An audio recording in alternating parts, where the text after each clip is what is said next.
Bharuch railway station circle નજીક આજે જિલ્લા કોંગ્રેસ સમિતિએ વોટ ચોરીના મુદ્દે ધરણા કાર્યક્રમનું આયોજન કર્યું હતું. પોલીસ અને કોંગ્રેસી કાર્યકરો વચ્ચે ખેંચતાણ સર્જાઈ હતી. ભરૂચ રેલવે સ્ટેશન સર્કલ નજીક આજે જિલ્લા કોંગ્રેસ સમિતિએ વોટ ચોરીના મુદ્દે ધરણા કાર્યક્રમનું આયોજન કર્યું હતું.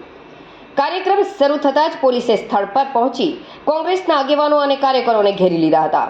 પોલીસ અને કોંગ્રેસી કાર્યકરો વચ્ચે ખેંચતાણ સર્જાઈ હતી. પોલીસે બળપ્રયોગ કરીને 40 જેટલા કાર્યકરો અને આગેવાનોની અટકાયત કરી હતી.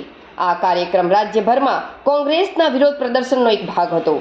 જિલ્લા કોંગ્રેસ પ્રમુખ રાજેન્દ્રસિંહ રણાની અધ્યક્ષતામાં યોજાયેલ કાર્યક્રમમાં કાર્યકરોએ વોટ ચોર ગાદી છોડના સૂત્રોચ્ચાર કર્યા હતા.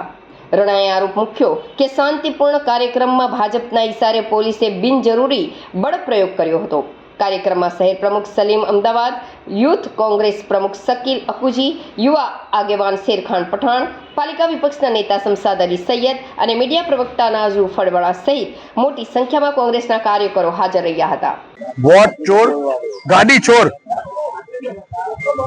ચોરી કરે અને ઘરમાં પણ રહેવાનો અધિકાર નથી, તેમ વોટ ચોરી કરી છે.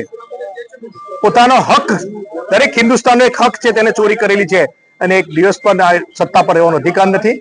વોટ ચોર ગાડી ચોરના નારા સાથે આજે અમે જ્યારે બાબા સાહેબના આશીર્વાદ લઈને પ્રતિમા નીચે ધરણા કરવા બેઠેલા હતા શાંતિપૂર્ણ અહિંસાના માર્ગે, ત્યારે પણ ભારતીય જનતા પાર્ટીના આગેવાનોના પેટમાં તેલ રેડાયું અને અમે પોલીસને આગળ કરીને અમારી અહિંસામાં બેઠેલા અમારા લોકોને તમામ આગેવાનોની ધરપકડ કરી બળજબરી પર ઉચકીને આજે પોલીસ સ્ટેશન લાવેલા છે અને સખત શબ્દોમાં અમે વખોડીએ છીએ. એક ચોર છે.